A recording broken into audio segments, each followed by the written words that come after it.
We want to talk about how can we provide opportunities for continuing growth for the facilitators we just trained. We want to talk about how to support them to lead healing groups. And how do we give them opportunities to co-facilitate in equipping sessions? How to give them opportunities to increase in their certification if they seem to be the kinds of people that we would like to eventually make master facilitators. And how to address situations when we need to modify someone's certification level, such as take it away or deactivate them because of some indication that that would be the best thing to do.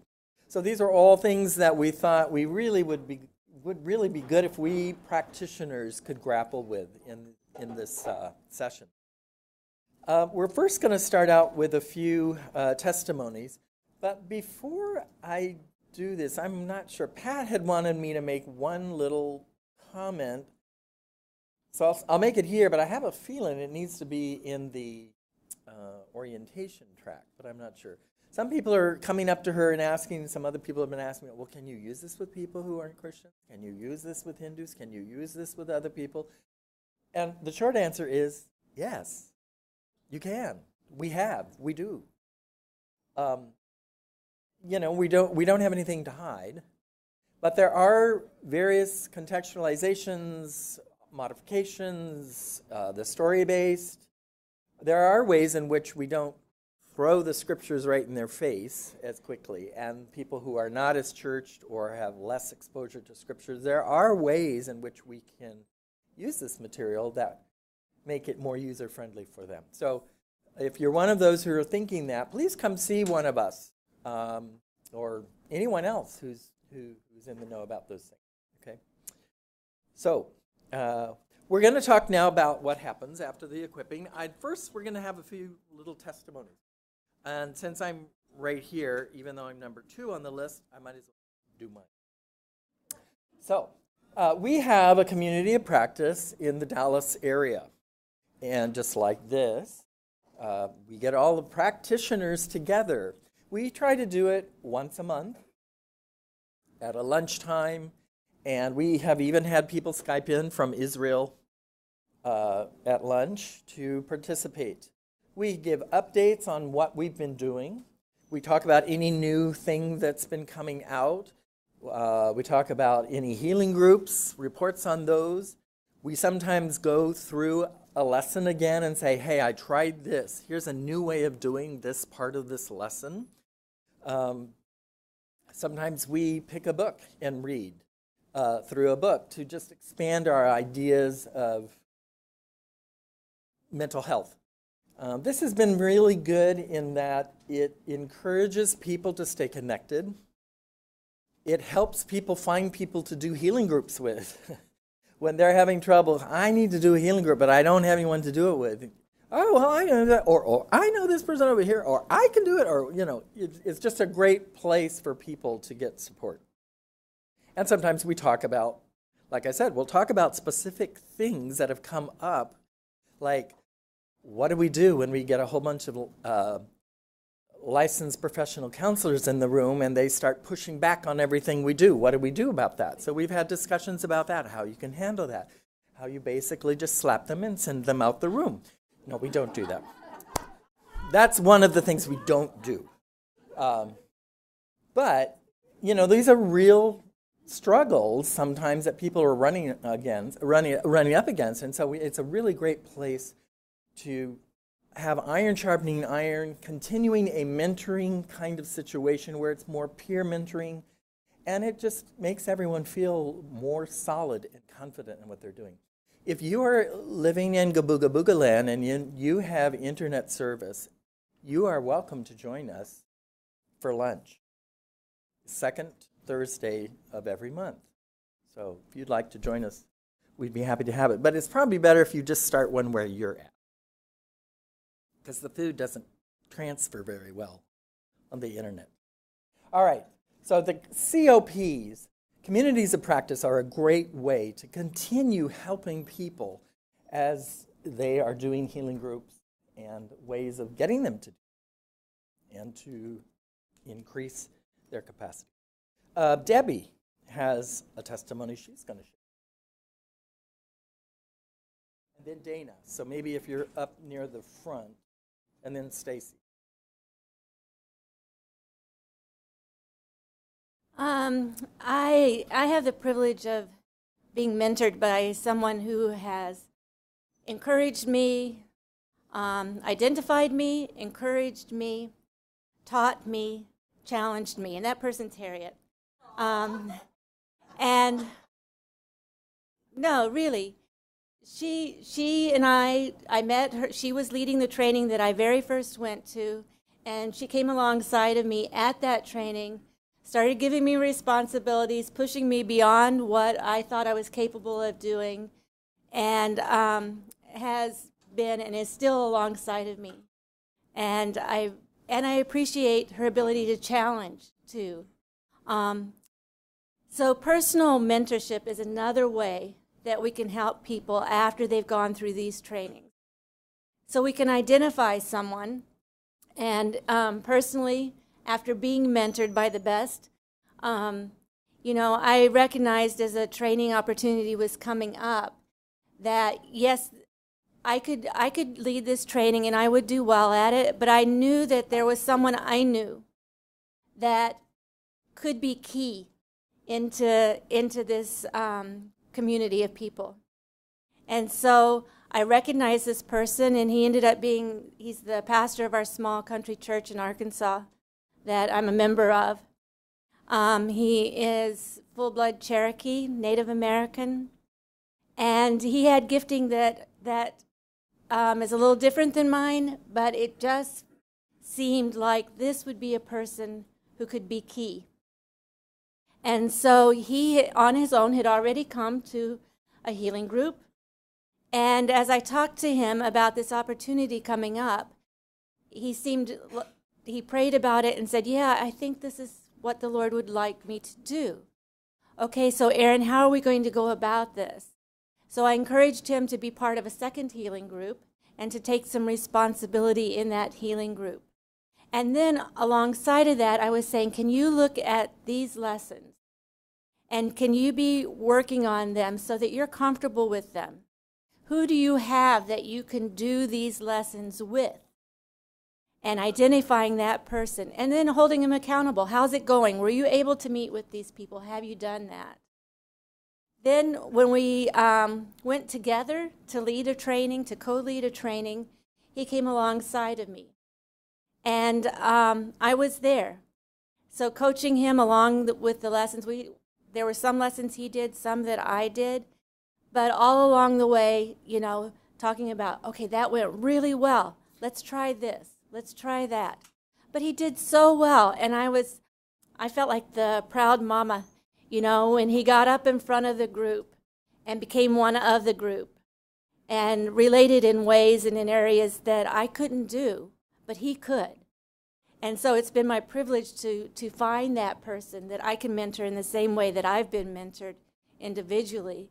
So I would encourage all of you as practitioners, who is that person that you can be inviting to come alongside of you in the things that you're doing and help them become the strong facilitators that they can become. Thank you.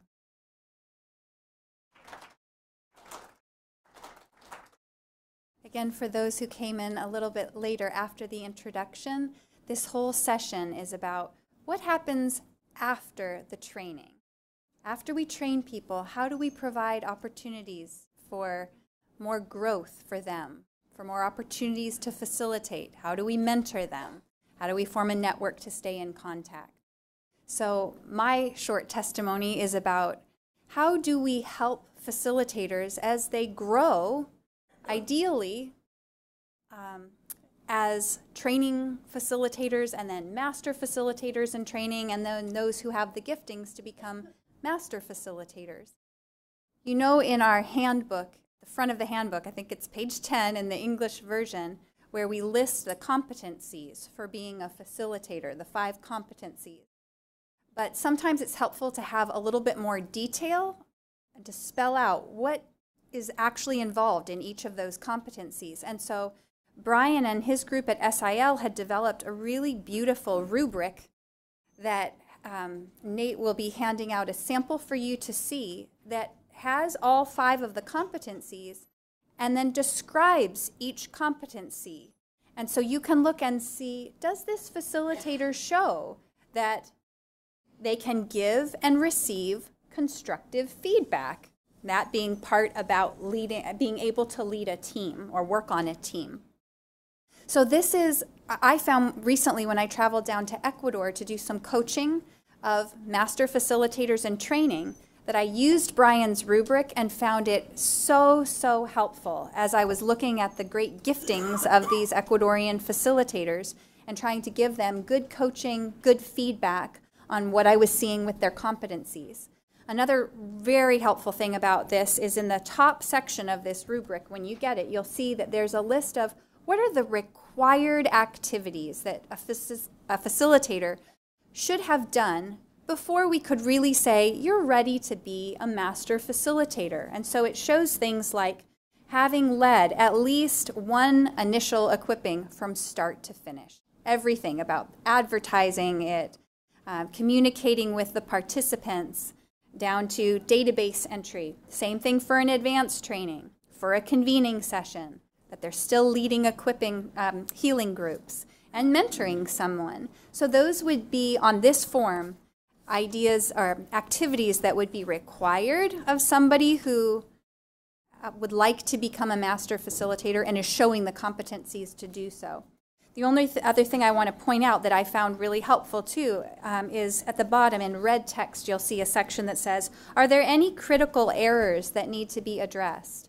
We know that sometimes facilitators or potential facilitators can master the content and even have some of the competencies, but there can be certain attitudes or behaviors that come out that would actually be very dangerous in a healing group and shows that it compromises their ability to work well on a team. Things like being defensive, being offensive, being overwhelming. So kind of saying that even if the person has many other very good qualities, if those critical errors are starting to show up, that is something we need to address. So a rubric like this I've found very, very helpful as I've been coaching facilitators and helping them grow and mature. We can provide this in an electronic version for you. It's not an official trauma healing document, but it's a document that the SIL team developed. It's been very helpful for them and extremely helpful for me as well. Thanks.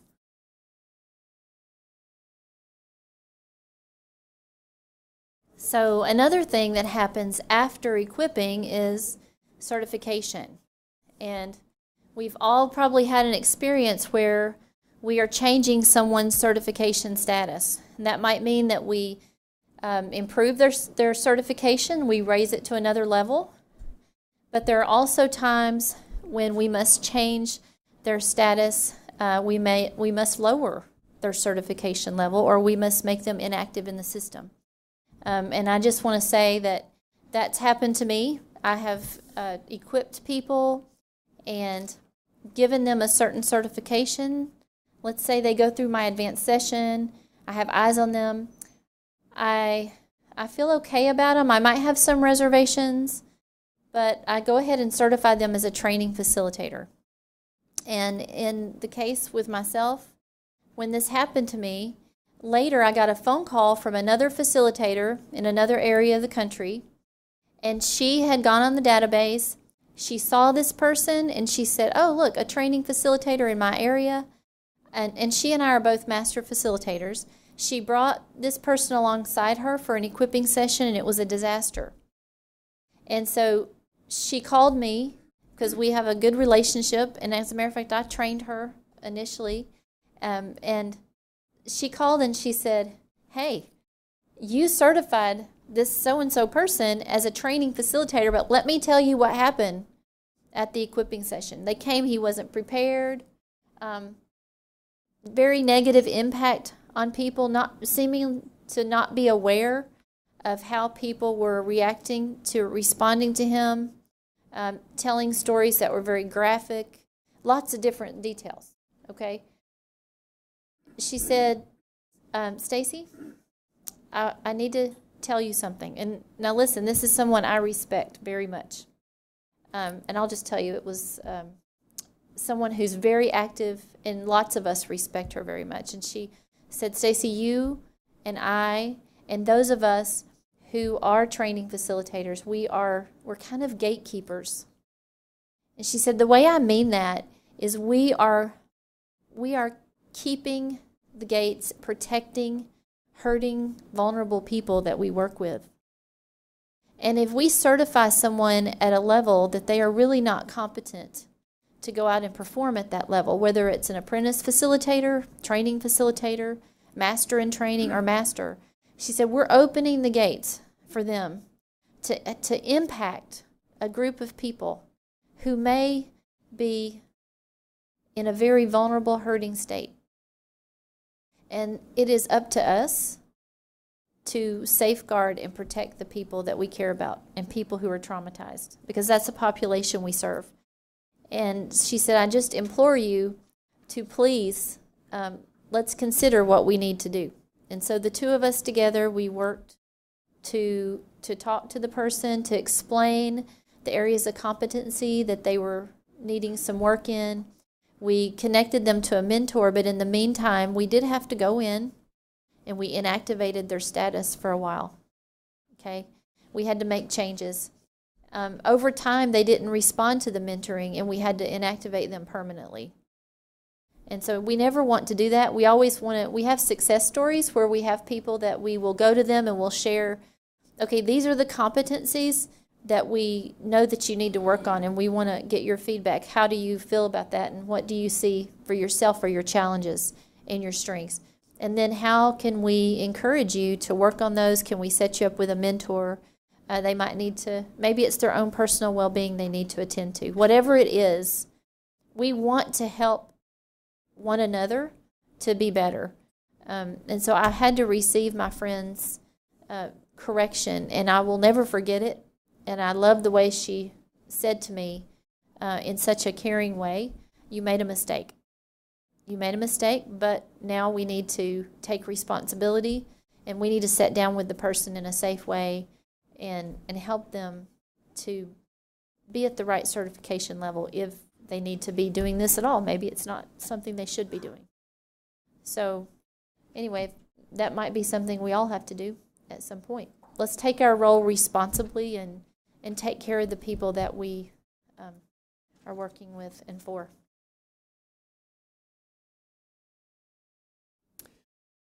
So now we'd like to give you a chance to think about these things at your tables. Maybe you want to respond to what you've heard.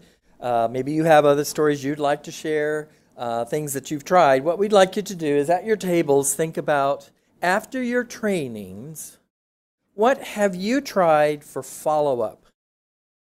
You've heard some ideas here. What do you do after the training for following up with the people that you have trained? And how did it work? Back towards the large group again.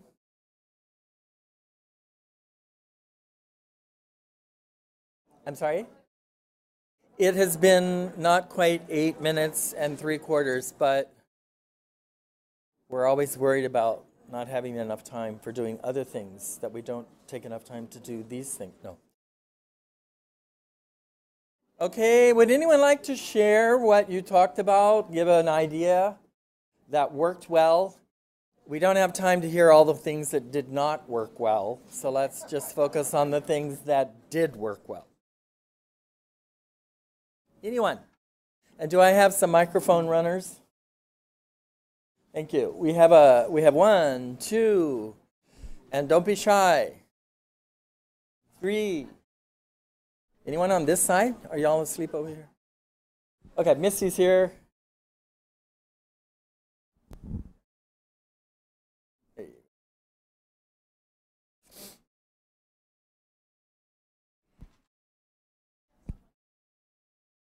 So I've been working with Good News Jail and Prison Ministry this last year and training up their chaplains here in the States. And the way that they have proceeded with mentoring is after the first healing group, after the second lesson, at the end of that lesson, there's a phone call with both apprentice facilitators to talk about what went well, what would they do differently, how did they divide up the 2 lessons they've done so far, are they following the participatory model? And it's been really valuable because by the time they get to the advanced, you've had, and you do it after both healing groups, and so you've had a chance to really mentor them through challenges. How are they working together even with their co-facilitator? And so you have an idea by the advanced, what are some of the challenges they faced? What are some of the competencies maybe that they're not necessarily following as well? The challenge that I shared though at the table is, for me internationally, it's not a sustainable mentoring, but it's been a beautiful thing to be a part of this last year, and there's been a lot of value in it. Thank you very much. I think Bill, and then we had, you had one you wanted to share, and then she has one you wanted to share. Bill is right there. Bill's behind you. Oh. Share what our plan is? Well, what have you done? What have you tried for follow-up, and how did it work? Okay, we're kind of fresh in this map. So the day after I come back home, we have a meeting for a local COP. Oh, good. And the idea is, in our last training, the initial training, we had people from like the PBS network from different geographical areas come to the training. And at the end of that training with Heather and Dr. Phil, we had every geographical area submit a plan. So this was, I think, September or back in September. Nothing has happened yet from then, but now our groups are ready to start implementing. But before they start the healing groups, and the healing groups will be led with Bible Society people and local people. So it'll be like a team effort between the two.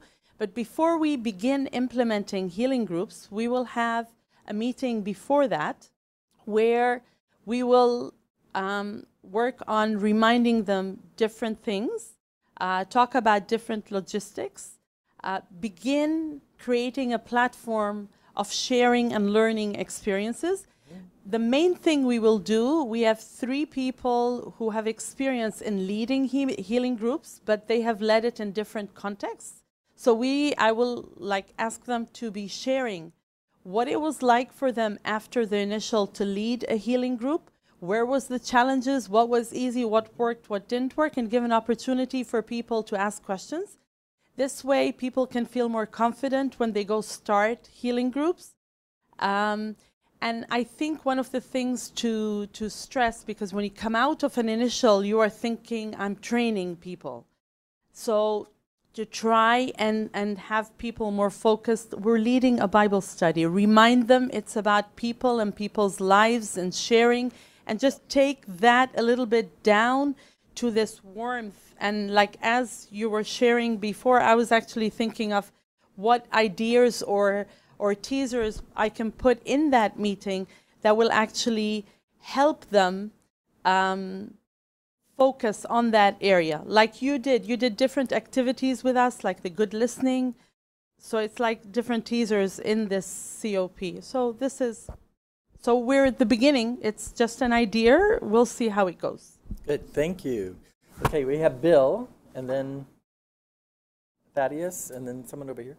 Yeah, so one of the things that we've done is set up a WhatsApp group after an initial equipping, and then they stay in touch, we stay in touch, and ideas are shared, requests for facilitating help, just all kinds of good networking, prayer, obviously. So a WhatsApp group seems to work in some places.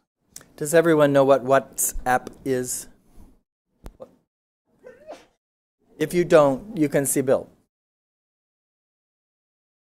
I see. Is Thaddeus? Yes. So one of the things which we realize is the word practicum, when you have done the initial equipping session, we say it's practicum, and then you come for the advanced. And so we decided to have a structured practicum. So when you are planning for an initial equipping session, we also plan for healing groups, so that the team coming in for the equipping session have an idea that we're also moving to the healing group. So that, because some of them are having difficulties in terms how to begin. Right. So we start with them with the first healing group, which is structured, which is technically part of the training, but it's more like an healing group after the initial. And when we have done with them the first group, then we can allow them to go and develop their second group and third group. So it's easier that way they get confidence when they are with you there, so they know if they make a mistake, there is someone who can be able to handle it. So they feel uncomfortable to begin on their own. Good. Thank you. Do we have anyone on this? We had one back here. Okay, we group them into communities where they're coming from, and then they come up with an action plan with a date to start, and then they give us the name of like a lead facilitator with a phone number. So we wait 2 weeks after the training. We try to follow up with making calls to find out if they have actually started what has been written down on their action plans. We also go ahead to provide the materials so that they are not stranded. And we also create WhatsApp pages for them. Great, thank you. Anyone on this side want to share? Harriet.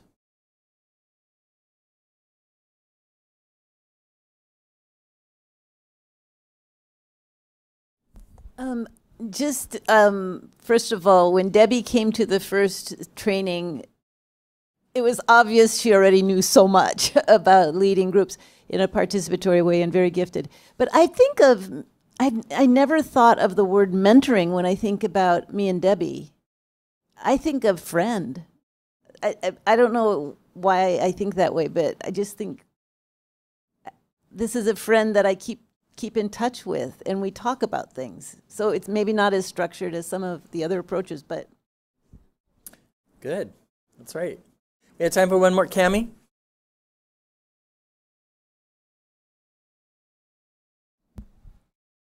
So when we did some initial workshops in Bangui, and then the people did their healing groups, then we let those people know we're doing another initial training.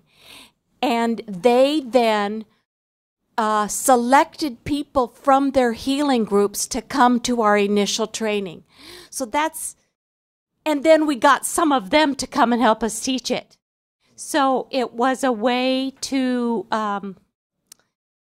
kind of follow up on their training and get some of the people from their healing groups trained in initial. Good. Well, there's some good ideas out here. We have one more. Okay.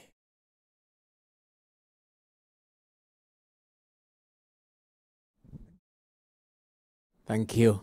From Uganda, after the training, we usually allow them live as community of facilitators.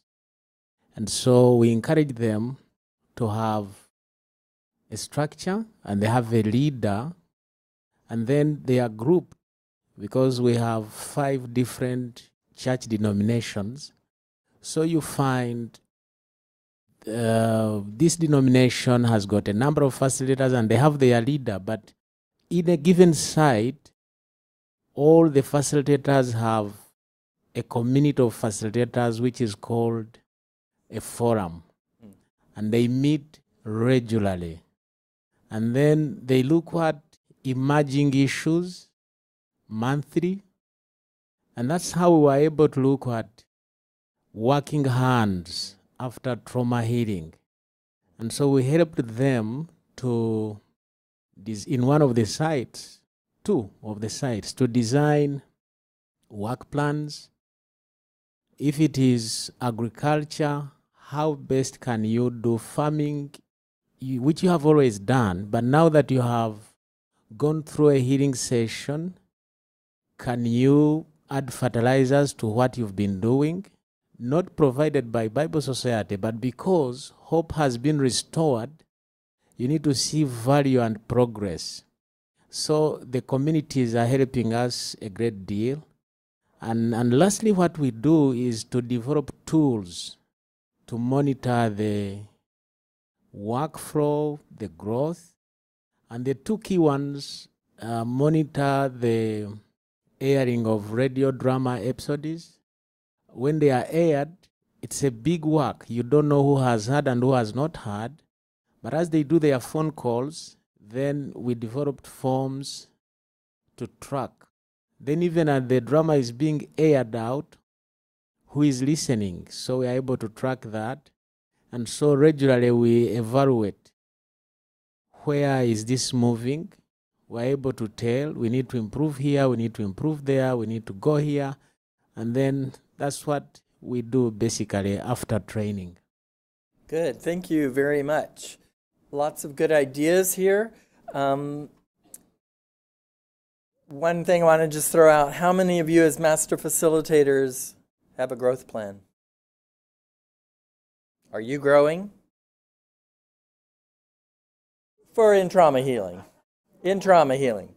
So don't forget, us master facilitators, we need to keep growing too. We need to keep retooling. We need to keep sharpening ourselves as well. Okay? All right. We would like now to ask you a few different questions, and I think they're going to appear on the screen. What is one challenge you have experienced with facilitator certification? And this is in the Menti thing, the Menti app. So we would like you to put it on the Menti. Okay. So we're not having them discussing. Okay. Okay, start the process with this. Could you go to thementi.com and use the code 565177 and answer this question?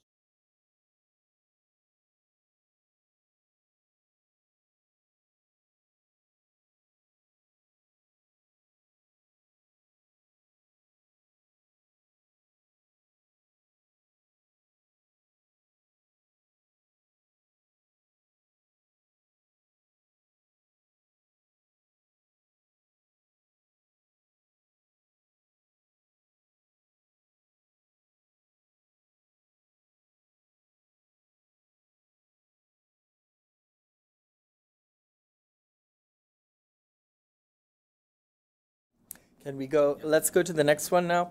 What we'd like you to do now is divide the room up into thirds. So these tables over here, we'd like you to answer, what do you think you would do differently in terms of certification? Based on what you've heard at your tables, at the discussions, or maybe just you've been thinking about it and you would like to. What would you do differently in terms of certification? You folks that are sort of there in the middle, 10 and on over this way, 7, you guys right here in the middle, what do you think you would do differently in terms of mentoring? What do you think you would do differently in terms of mentoring after what we've discussed, or maybe new ideas that have come to you? And this leftover folks, how can a master facilitator continue to grow? How can a master facilitator continue to grow? We would like you to list your ideas on the big piece of paper. And please write it so that we do not need binoculars to be able to read it. Big letters.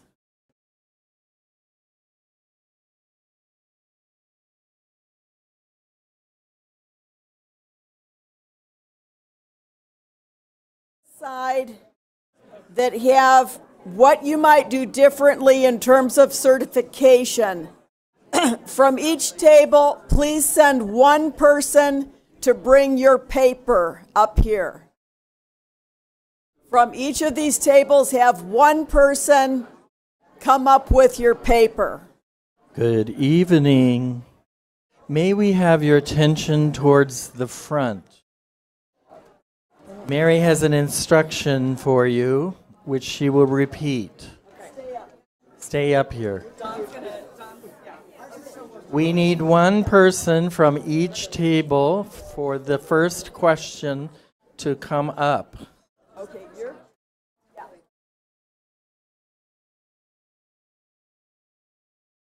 One person from each table of the first question, please come to the front.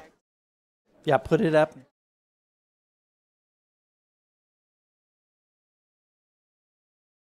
Table 18.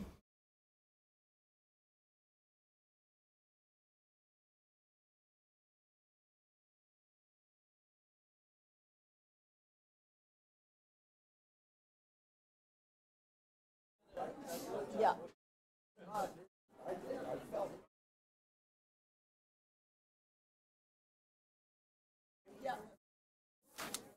How about I do 1 and 3? Okay, sounds. Is there? Oh, we do. Okay, I'm going to have you start reading. So you'll need to read what's on your paper and then pass the mic to the next person. And those who are still on their way up, you'll put your papers a little ways down. So we want to start with the first. Do you want front paper? Yeah, it does. Yeah. Okay. Slow down advancement. Don't try to fast track people up towards master facilitator. Don't do any shortcuts. We're tempted to do that, so stop doing it. Second, keep closer track of in mentoring. Visit healing groups so you can see whether there's best practices going on or something other than best. Third is emphasize healing groups. And this may sound heretical, but not even going, in an initial training, not even going to that page where it talks about the progress all the way up to master facilitator, maybe holding off on that page until an advanced equipping. And then fourthly, stricter apprentice certification. We sometimes don't want to hurt someone's feelings after an initial equipping by giving them a participant only. We're assuming that 99.9% who come through an initial are going to be at least apprentice facilitators or apprentice facilitators. And I think we need to not go down that pathway, but just be stricter if they really blew it on the, especially on the practice facilitating, be willing to give them participant only, even though that's hard.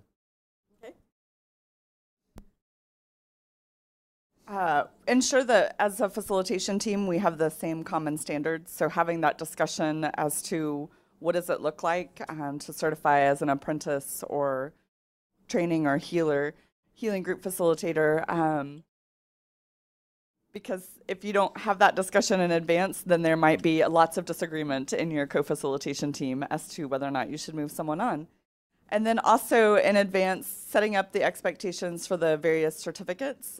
So letting people know if you're coming to an initial, there's 2 types. You might receive a participation certificate or an apprentice. And then if you come to an advance, there are more than just healing group or training facilitators. So getting that out there in advance so they're not coming in with an automatic expectation, especially in the advance that they're going to be trainers. So I'm going to hand it over to Don, who's going to explain our other 2. So number 2 is know our skill sets. This refers to when you are working with some group and you recognize that there are strengths with certain individuals that are better with possibly mentoring, presentation styles, things like that. And so looking for ways to pair people up so that they could actually help one another better. So again, it's understanding who you're working with as you work in your groups. And then number 4 is about commitment, which is really putting out there what defining for people, helping them understand what commitment they're making. Is it for a healing group? What are they thinking about? Where are they going with this? And so it's, again, being clear about that as well. There you go. So very similar, so I won't take much time. The focus is on healing group, then all of our materials and ways we do talk about it from promotion to during and equipping to after need to be focusing on that main goal, not on the progressing to master facilitator. So that might even be that our illustration of the pathway to master facilitator is changed to focus on the end, desired end of healing group. Okay, from here on out, let's just highlight what's different in yours from the first two. So I think the one that's different that we had was just even on the front end, being clear with expectations as far as who comes to those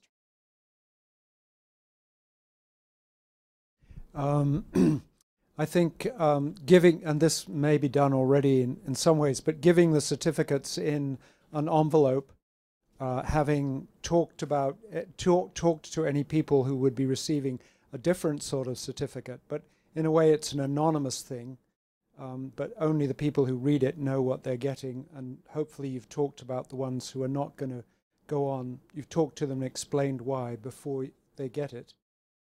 Maybe giving an honoring certificate just for participation, so a sort of participation one. And then someone suggested doing 2 practice facilitations and less of the optional lessons, in that sense giving them a second chance to come back and repeat it if they haven't succeeded the first time. Thank you. Thank you. We also spoke about giving people the opportunity to participate in a healing group first.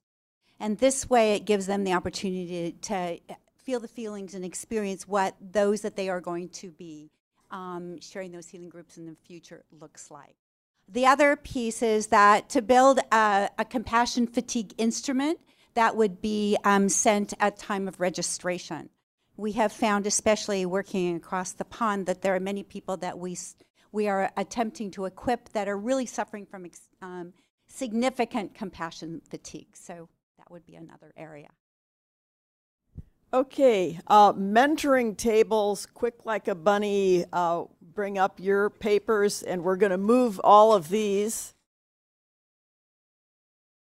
right up here. Yeah, that's fine.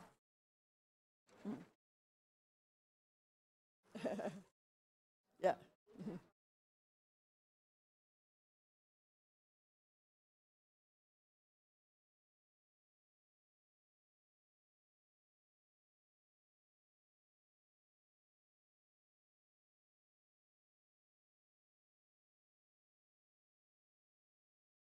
So since we're working to make this time very effective, so as you hear people talking, think about what might be applicable in your area. And I'm hoping that we can get somebody from ABS to type up all of these and have a document at the end.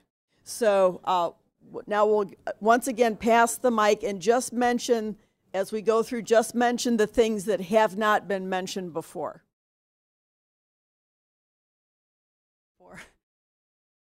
Oh, for this. Oh, I see. Okay, so I'm going to go from the bottom to the top. We said to clarify expectations for the mentoring relationship, since some don't know what to expect. The mentor welcoming and initiating interaction with the mentees, at least even to say, I'm just available to you for a resource. Maybe to lessen the load a little bit on the mentors to develop peer, team, or cohort support. And then perhaps developing developmental material for mentors to use with their mentees, and then to address potential unconscious biases with their mentees who will be leading him. Oh, sorry, I'm Samantha Deck. My name is Esther Acheng from Uganda. Hire part-time coordinators and allow them geographical areas to be able to, so that you know this person is responsible for this area. Pairing or partnering up a new facilitator with an old one to help them walk the journey, so that the new ones don't feel like, I don't know what I'm doing, but have someone old to help them walk the journey. Inventories or gifts to facilitators as a way of encouraging them to do the work. sharing experiences, challenges, successes. This helps them improve on what is happening, because if someone finds a challenge, how can I deal with it? So having a moment to have regular basis meetings where they share their experiences, successes, will help. Then partnering with other organizations that can help in mentoring the facilitators. Having to build a relationship with partners, with facilitators, so that they don't feel like this is more of hard work. How can you develop a relationship with them so that it's not just work all the time? Thank you. I'm Charles. We're looking at regular follow-ups. So you do some backup plan for the guys you are mentoring. And I think we also said frequent contact. So you, the one who is mentoring them, would always want to be on regular basis with them, find out what is going on through email, Skypes. And I think we also were saying that community of practice is also a very useful area for them to be mentored.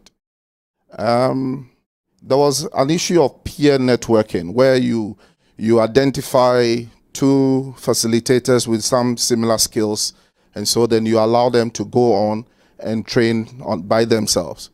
I think it's also similar to the intentional pattern where a senior person goes with a new person to train.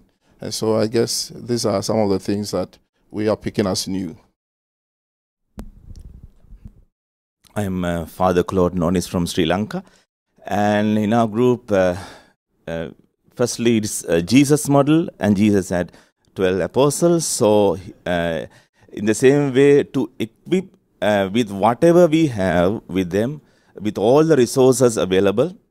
Secondly, it is personal contact with the facilitators.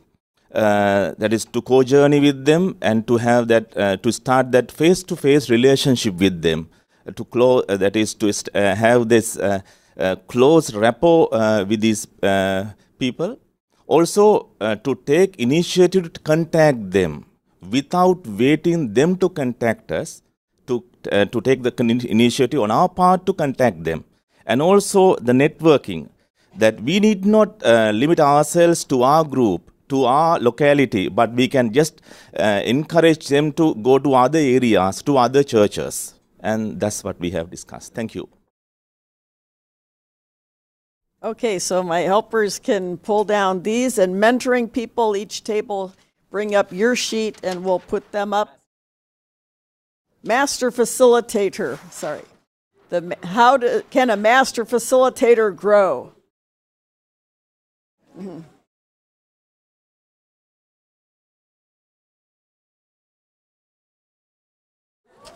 Mm-hmm. Mm-hmm.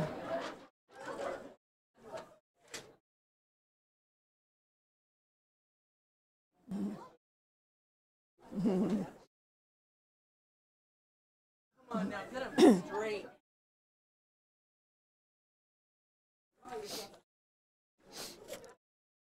Okay, come over here and we'll start. And again, if something's already been mentioned, you don't need to repeat it, but yeah, say your name and then share what your group found. I am Geneba.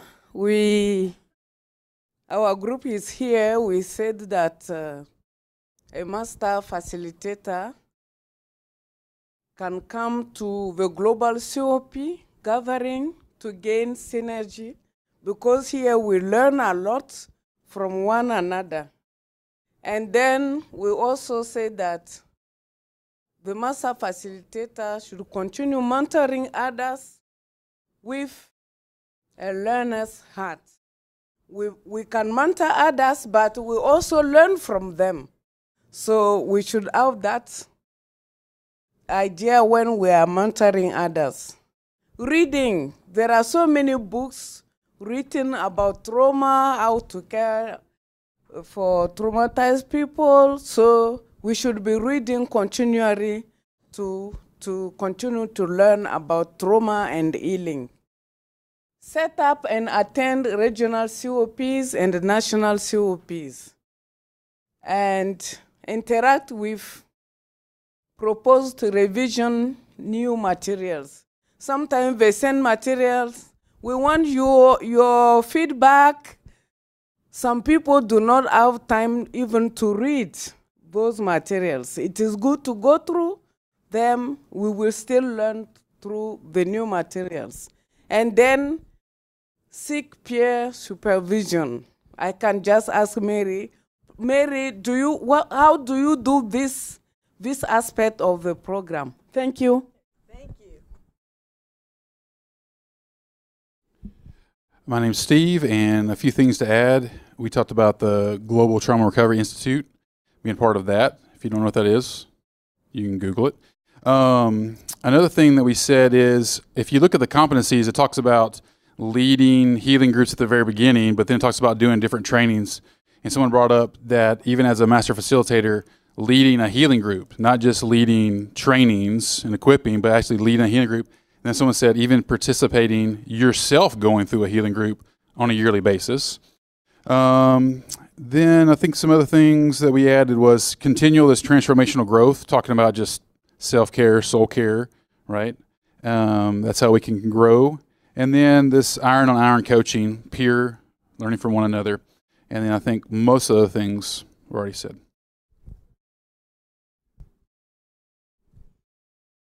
My name is Dorothy Taft, and to add a few things, we were encouraging ourselves to take training on just facilitation even from another course, just so you know what that's all about.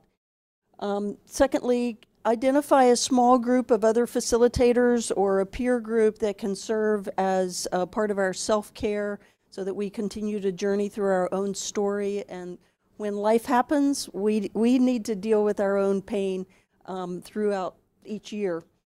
And then unspoken pearl of wisdom. Sorry, I don't, okay. And then I think I missed that part of the conversation. And then by Jane Vella, there's a book talking about reading material, a book by the name or title of Learning That Lasts, that we encouraged each other to focus on. Hi, I'm Susan. I think they said it all, except the only thing that we had maybe was gathering feedback from participants, so who you're doing the trainings for, to kind of be open to their thoughts on and how they thought you did. I'm Carissa. Yeah, a lot of what we have up here was said. So we talked about just remaining a student, so having a posture of learning, even from those that you're training as well. We said continuing education, so whether that's a formal training or just reading or keeping your skill set sharp. And then we talked about diversifying your trainees. So in some instances, you could find yourself where you may be training a lot of people who represent the same type of people group. So maybe intentionally diversifying that group so that way you can get diversified feedback. And stay connected, don't isolate yourself. And then having a platform for peer mentoring to facilitate better communication. And just having a group or grouping master facilitators by region for support. All right. The last and final section of this session is question and answers. So we'll need Phil to come up. Oh, okay. Do you want to say more before? No. Okay. You can hold that. As we wrap up this section, there may be questions that the other team is coming up as well to participate, so don't go away, Mary, to answer. But we've talked about how do we get from our heavy efforts in training to see healing groups take place. How do we continue them and encourage them? We've talked about certification and mentoring. We haven't talked about the all-important reporting part. So I just want to show you something. Hopefully we're ready to show this up here. There are a couple changes in Team Desk on how you will report activities. This is actually, you're seeing Team Dex live up there, and let me come over here so I can see as well. This is actually a new healing session, and you can also do this as an equipping session. You'll see the cursor moving around right there where it says kind of session. These are additions here where you're choosing here, is it an adult session, is it a children's session, or a teen session? But when you click there, you'll now need to move to the right to say which materials. So, you know, with adult, we have more than one set, right? We have the classic you will see there. Sorry, I wish I could see better. There are types like combat ministry, generational trauma, inmate, story-based, and then there's an audio listening, which is a brand new, which is folks who are using the audio recordings, the dramas, the modern story and the Bible story and the discussions as running a healing group. Then you can see to the right further, you can actually go down one more and choose what is your audience there. So then you see options there for the various audiences that you might be choosing. We've added these categories so that we can be more clear, because there are more and more contextualizations, adaptations, and it would be helpful to know which materials are being used in what locations and with what audiences. This can be helpful for as you are looking for somebody who's a specialist now. This is, just because you can use the adult classic doesn't mean you might be as competent yet to use the generational trauma. And if we're looking for where it's being used, that could help us as we are finding out what resources exist in what region, what country, things like that. So we didn't spend time talking about reporting, but remember, we all agree that it's one of the more important things to do, not just. And maybe I should ask that question. Why do we agree that it's one of the more important things to do? Just in case we don't all agree. Do I have a mic runner? Does anybody want to give a good answer? Mary has one up front.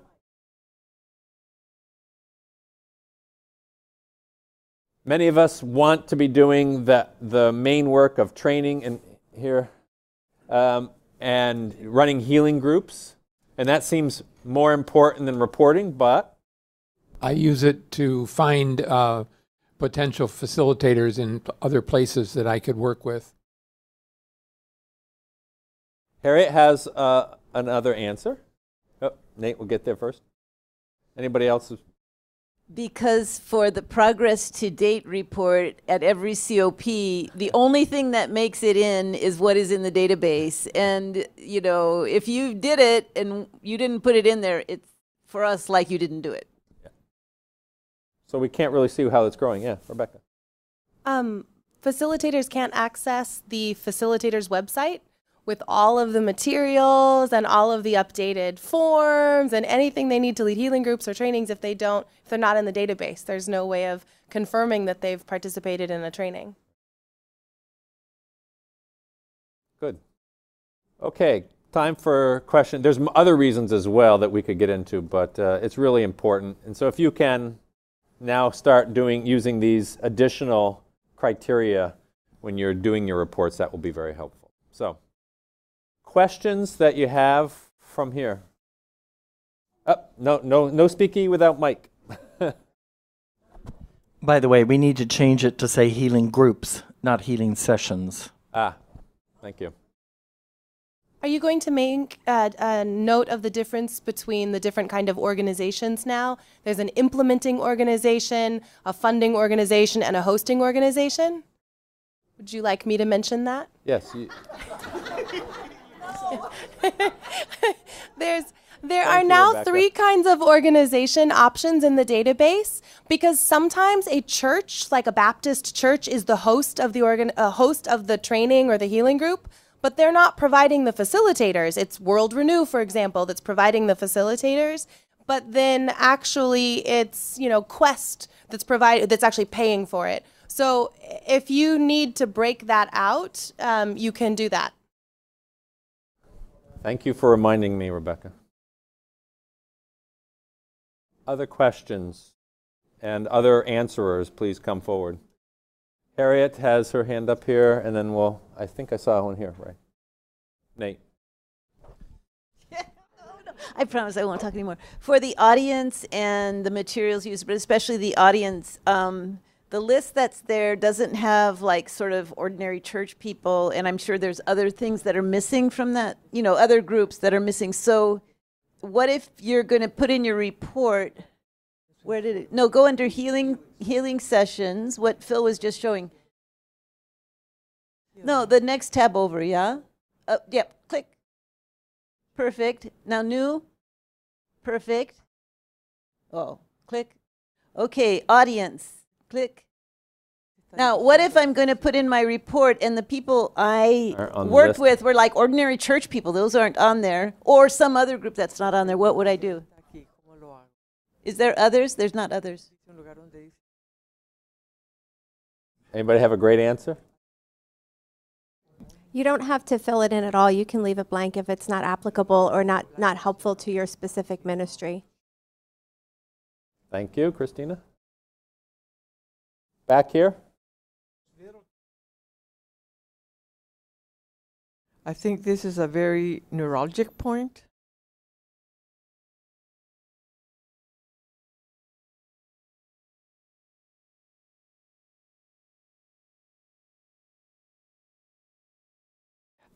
From the very beginning, I've thought that trauma healing is to give a tool of help for the church.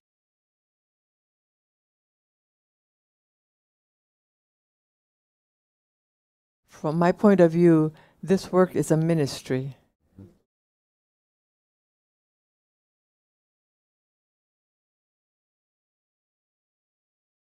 So the people that we are going to invite to do the initial training are going to be people who come from the churches.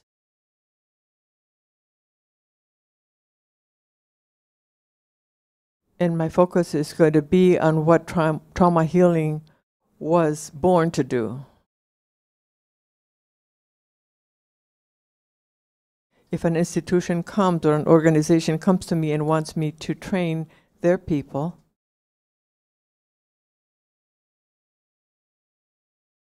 I would dare to say to find a theological institution that can help them.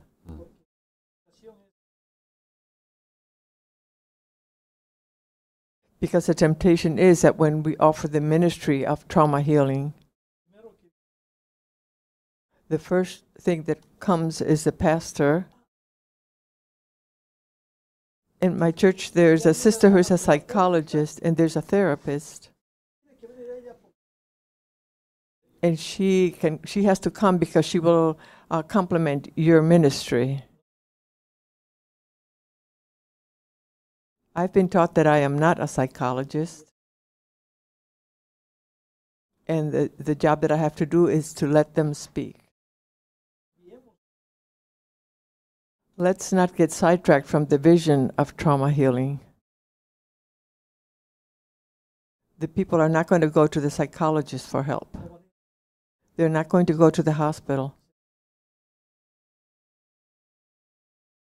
They go to a church or to a ministry or to a believer.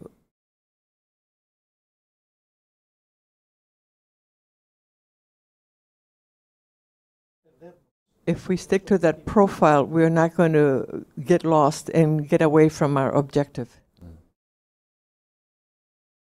That's it. Okay. This becomes, and maybe someone wants to comment on this who is working more with organizations as well. How do we stick to the main subject of equipping the church is really, and not get lost in that, and yet know that there are organizations that are also serving the church as well? I think it depends on what you call the church. An organization that is made up of believers is a church. It's part of the church. So all of these are part of the church. The church are the believers of Jesus Christ, ministering to people wherever they are.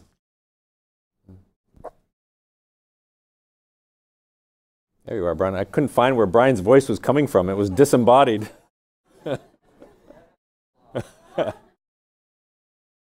We have time for 1 to 2 more questions. Okay. Start speaking. Okay, my question goes back to what I read as. There you go. Thank you. Yes. If I don't, at the attendance audience, if I do not have any that fits into the category, leaving it blank, I find myself where if any of the field is not completed, when you send it, it does not save. You have found this? Yes. Is It doesn't Christina still save. here? Christina is. Except if there's a change within these days. Did you just try it just now? No. Okay. I can't answer that since I have no expertise in that, but we will check that to make sure that in this one here, it's optional. Yeah, my question is, who are non-Christians in that list? Anybody want to answer? Who are non-Christians? Certainly Muslims is one of the categories. Mm-hmm. Was it a separate category? Yeah. Oh, no, Muslims No, is there. Muslims. Okay, so it would be probably Hindus, Buddhists. It may be, huh? Or non-religious Americans. Yeah.